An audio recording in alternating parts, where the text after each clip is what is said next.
du Père et du Fils et du Saint-Esprit. Esprit Saint, viens en nous. Comble-nous de ta sagesse. Viens, Esprit Saint. Le Seigneur soit avec vous. Évangile de Jésus-Christ selon saint Luc.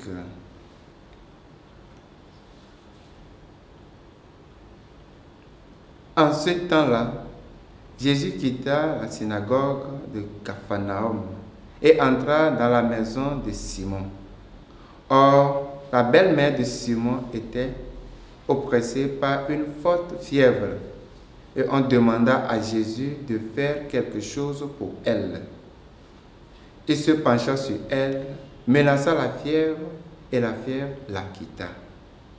À l'instant même, la femme se leva et elle les servait.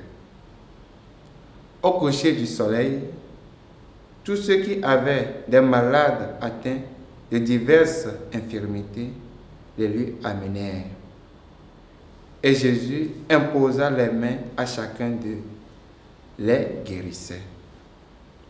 Et même des démons sortaient de beaucoup d'entre eux en criant: c'est toi le Fils de Dieu. Mais Jésus les menaçait et leur interdisait de parler parce qu'ils savaient, eux, que le Christ, c'était lui. Quand il fit jour, Jésus sortit et s'en alla dans un endroit désert. Les foules le cherchaient, elles arrivèrent jusqu'à lui et elles le retenaient pour l'empêcher de les quitter. Mais il leur dit: aux autres villes aussi, il faut que j'annonce la bonne nouvelle du règne de Dieu, car c'est pour cela que j'ai été envoyé. Et il proclamait l'évangile dans les synagogues du pays des Juifs. Acclamons la parole de Dieu.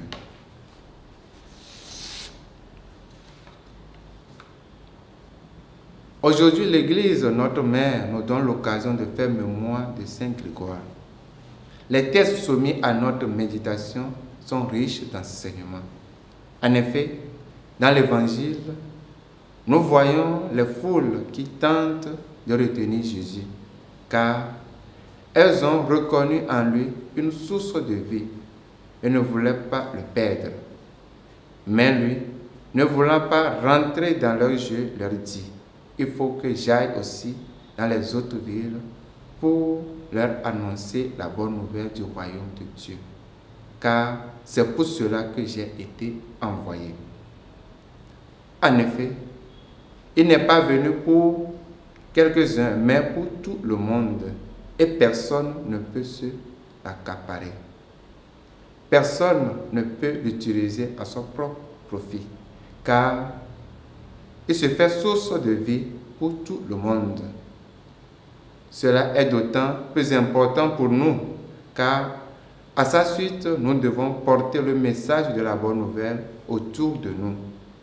Ceci n'est pas l'apanage des religieuses, mais de tout chrétien, de toute personne ayant rencontré Jésus et bénéficiant de sa vie. Tel fut le cas de la belle-mère de Pierre, qui, ayant été guérie, s'est mise à servir. Par ailleurs, parler du Seigneur avec ceux qui le connaissent est une bonne chose. Je dirais une très bonne chose dans le partage fraternel. Mais Jésus nous dit en ce jour qu'il faudrait que nous puissions parler de lui aussi à tous ceux qui ne le connaissent pas. Cela ne veut pas dire que nous devons leur imposer la foi, mais nous devons simplement leur présenter le Christ et son message d'amour en leur laissant la liberté de l'accepter ou non.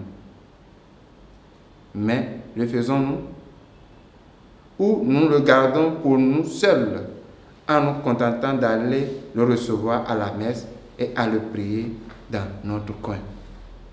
C'est la question que l'évangile de ce jour nous pose. Aujourd'hui, où les conditions de vie font que beaucoup ne connaissent pas Dieu, que ceux qui le connaissent semblent délaisser la foi devant leurs problèmes ou leurs intérêts personnels, il est plus que nécessaire d'annoncer la bonne nouvelle du salut et d'inviter les uns et les autres à rencontrer personnellement le Christ dans la prière. Dieu se laisse trouver par celui qui le cherche d'un cœur sincère. Dieu n'est pas une idéologie, il est vivant et nous invite à vivre avec lui.